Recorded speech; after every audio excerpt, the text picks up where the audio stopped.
Welcome to tulips kitchen. இன்னைக்கு நம்ம பார்க்க போறது ரெசிபியில யூஸ்ஃபுல்லான 5 கிச்சன் டிப்ஸ் பார்க்க போறோம். ஃபர்ஸ்ட் டிப் என்னன்னு சொல்லி பார்க்கலாம் வாங்க. இப்போ இந்த மாதிரி நம்ம கார்ன் எப்படி இந்த இது ரிமூவ் பண்றது ரொம்ப கஷ்டம்னு சொல்லி நினைப்போம். நம்ம சாலடுக்கு அப்புறமா சீஸ் கார்ன் பண்றதுக்கெல்லாம் இது நம்ம வெளியே வாங்குவோம். இது ரொம்ப ஈஸியா நம்ம வீட்லயே பண்ணலாம். இது ஒன்றும் இல்லை, இந்த மாதிரி ஒரு நைஃப் எடுத்துட்டு இந்த மாதிரி ஒரு கார்ன் நம்ம இந்த மாதிரி ரிமூவ் பண்ணாலே போதும். மற்ற கார்ன் எல்லாமே ஈஸியாக வந்துடும். பாருங்க, இது ஒன்று மட்டும் இந்த மாதிரி நைஃப்ல பண்ணிடணும். இது ஒன்று மட்டும் இந்த மாதிரி கொஞ்சம் இதாக வரும். அப்புறமெல்லாம் நம்ம கையிலே இந்த மாதிரி பண்ணிக்கலாம். பண்ணால் ஈஸியாக பாருங்க எப்படி ஈஸியாக ரிமூவ் ஆயிடுச்சு. எவ்வளோ ஃபாஸ்ட் ஆகுது பார்த்தீங்களா? இது ரொம்ப யூஸ்ஃபுல்லான டிப்பு. நம்ம ஸ்வீட் கார்ன் பண்ணுறதுக்கு சாலட் பண்ணுறதுக்கெல்லாம் நம்ம வெளியில் இந்த மாதிரி உரிச்ச கார்ன் வாங்குவோம். இது நம்ம வீட்லேயே இந்த மாதிரி கார்ன் வாங்கிட்டு ஒரு 2 மினிட்ஸில் உரிச்சிடலாம். பாருங்க எவ்வளோ ஈஸியாக வருது.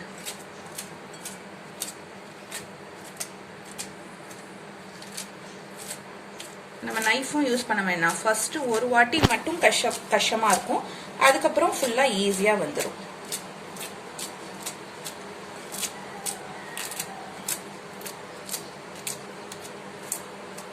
நம்ம இந்த மாதிரி உரிச்சு வச்சுட்டா டக்குன்னு பசங்க கேட்கும் போது நம்ம ஸ்வீட் கார்ன் பண்ணி கொடுக்கலாம்.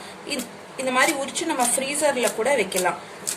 நமக்கு ஃப்ரீசர்ல வைக்கிற கார்ன்ஸ் அவைலபிளா இருக்கும். அதுக்கு பதிலாக நாமளே இந்த மாதிரி உரிச்சு ஜிப்லாக் பேக்ல போட்டு ஃப்ரீசர்ல வைக்கலாம்.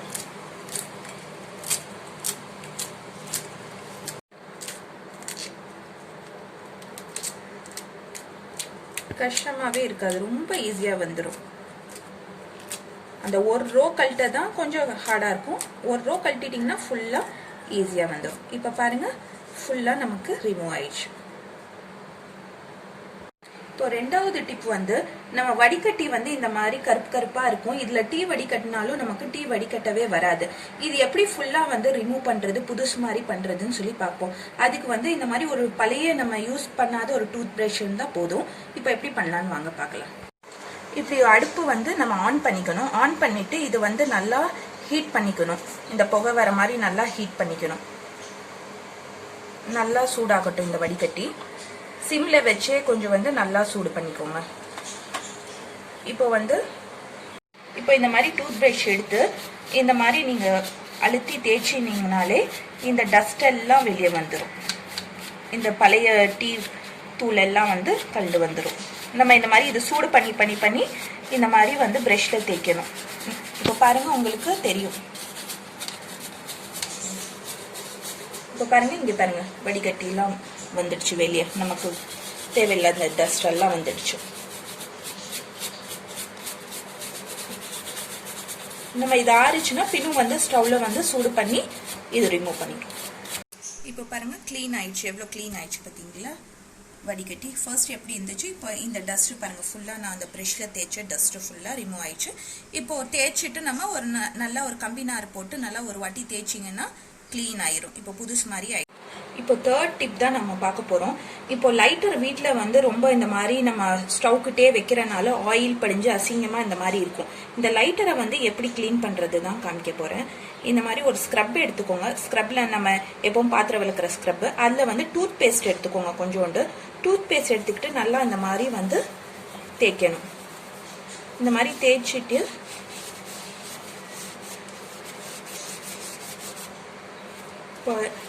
ஒரு வெட் கிளாத்ல நீங்க தொடச்சிங்கன்னா வெட் கிளாத்ல தொடச்சிங்கன்னா போதும், நமக்கு புதுசு மாதிரி ஆயிரும் லைட்டர்.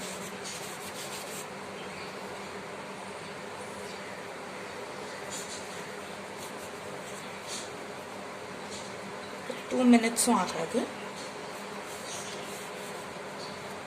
வெட் கிளாத்ல இல்லாட்டி ட்ரை கிளாத்ல தொடச்சாலும் போதும்.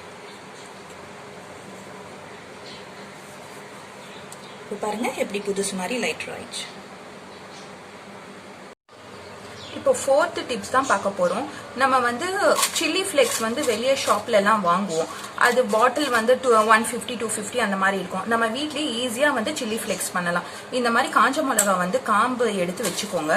வச்சுட்டு ஒரு 5 மினிட்ஸ் நல்லா ரோஸ்ட் பண்ணிக்கோங்க. அடுப்பில் இந்த மாதிரி ஒரு தவால போட்டு நல்லா ரோஸ்ட் பண்ணிக்கணும்.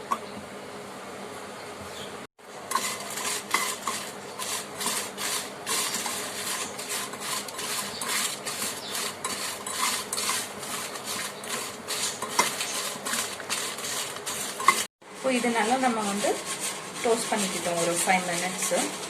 இப்போ வந்து இந்த மாதிரி ஒரு மிக்ஸி ஜாரில் போட்டு பல்ஸில் வந்து ஒரு 4-5 வாட்டி அடிச்சா போதும்.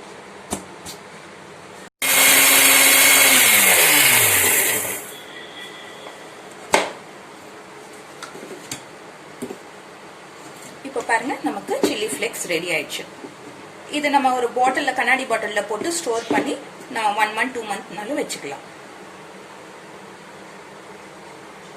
இப்போ இந்த மாதிரி ஒரு ஏர்டைட் பாக்ஸில் வந்து இந்த மாதிரி ஸ்டோர் பண்ணிக்கலாம். இது நம்ம பிஸாக்கு பாஸ்தாக்கு எல்லாத்துக்கும் இட்டாலியன் டிஷ்ஷஸ்க்கெல்லாம் வந்து நமக்கு யூஸ் பண்ண இந்த மாதிரி பண்ணி வச்சுட்டா ஈஸியாக இருக்கும். இப்போ நம்ம 5வது டிப் தான் பார்க்க போகிறோம். இது ரொம்ப யூஸ்ஃபுல்லான டிப்பு. இப்போ நம்ம லாக்டவுன் இருக்கனால ரொம்ப நம்ம வெளியே போகிறது இல்லை, நிறையா வாங்கி வெஜிடபிள்ஸ் எல்லாம் ஸ்டோர் பண்ணி வைக்கிறோம். அப்போ ஸ்டோர் பண்ணி வைக்கும் போது தக்காளி வந்து சீக்கிரம் அழுகி போயிருது. இந்த பாருங்க இந்த மாதிரி அழுகி போயிடும் சீக்கிரம். நம்ம இது வந்து இந்த மாதிரி நம்ம ஸ்டோர் பண்ணி வைக்கிறனால நான் சொல்ற மாதிரி ஸ்டோர் பண்ணி வைக்கிறனால 10 நாள் 15 நாள்னாலும் தக்காளி கெடாம நல்லா இருக்கும். ஏன்னா இப்போ இந்த வாய் வந்து நமக்கு திறந்து இந்த மாதிரி வச்சோம்னா ஃப்ரிட்ஜ்ல சீக்கிரம் வந்து தக்காளி அழுகி போயிடும். இதே வந்து இந்த மாதிரி க்ளோஸ் பண்ணி இந்த மவுத்தை வந்து இந்த மாதிரி க்ளோஸ் பண்ணி இந்த மாதிரி லைனா அடுக்கணும். தக்காளியை ஏர்டைட் பாக்ஸ்ல அடுக்கி நம்ம வந்து ஸ்டோர் பண்ணி ஃப்ரிட்ஜ்ல ஏர்டைட் இந்த மாதிரி பண்ணி ஸ்டோர் பண்ணி ஃப்ரிட்ஜ்ல வச்சா நமக்கு வந்து 10 நாள்னாலும் 10-15 நாள்னாலும் தக்காளி கெட்டு போகாம இருக்கும் நல்லபடியா. இந்த 5 டிப்ஸும் உங்களுக்கு வந்து கண்டிப்பா யூஸ்ஃபுல்லா இருக்கும்னு நான் நம்புறேன். கண்டிப்பா இது வீட்டில் ட்ரை பண்ணி பாருங்க. இந்த சேனலை சப்ஸ்கிரைப் பண்ணுங்க, லைக் பண்ணுங்க, ஷேர் பண்ணுங்க. தேங்க்யூ.